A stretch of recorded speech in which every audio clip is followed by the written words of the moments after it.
दोस्तों आज की वीडियो में हम बुद्ध मत मज़हब में मौजूद रोज़े के तस्वर पर बात करेंगे। इस मज़हब में जो तस्वर रोज़े के मतलब पाया जाता है वो बाकी मज़ाहब से काफ़ी अलग है। ईसाईयत, यहूदियत और इस्लाम जैसे मज़ाहब में रोज़ों के लिए मखसूस अय्याम मुकर्रर किए गए हैं। इसके बरक्स बुद्ध मत का सारा फ़लसफ़ा ही भूखा रहने के गिर्द घूमता है। यहाँ ये बात काबिल ज़िक्र है कि बुद्ध मत के मानने वालों में रोज़ों के हवाले से कोई यूनिवर्सल कानून मौजूद नहीं है। बुद्ध मत के मुख्तलिफ फ़िरके मुख्तलिफ तरीक़ों से रोज़े की रस्म अदा करते हैं, तो चलिए इस हवाले से जान लेते हैं।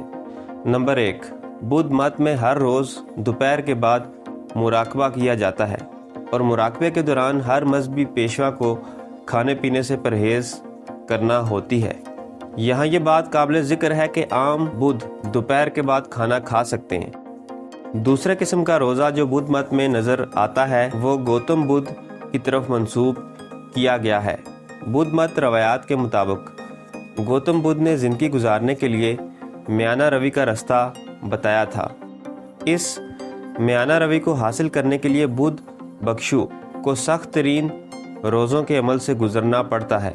तीसरे किस्म का रोज़ा थाईलैंड के जंगलों में रहने वाले बुद्ध बख्शु रखते हैं जिनका ताल्लुक थेरवाड फिरके से है। ये रोज़ा बहुत दिलचस्प है, तो चलिए इस पर एक नज़र डाल लेते हैं। इस फिरके से ताल्लुक़ रखने वाले बुद्धों को ज़िंदा रहने के लिए मेहनत, मजदूरी, तिजारत और मुलाजमत की इजाज़त नहीं होती, बल्कि इनको ज़िंदा रहने के लिए भीख मांगना पड़ती है। बाज़ औक़ात ये बुद्ध इज्तिमाई तौर पर भीख मांगते हैं और इनमें से सिर्फ किसी एक के हाथ में प्याला होता है।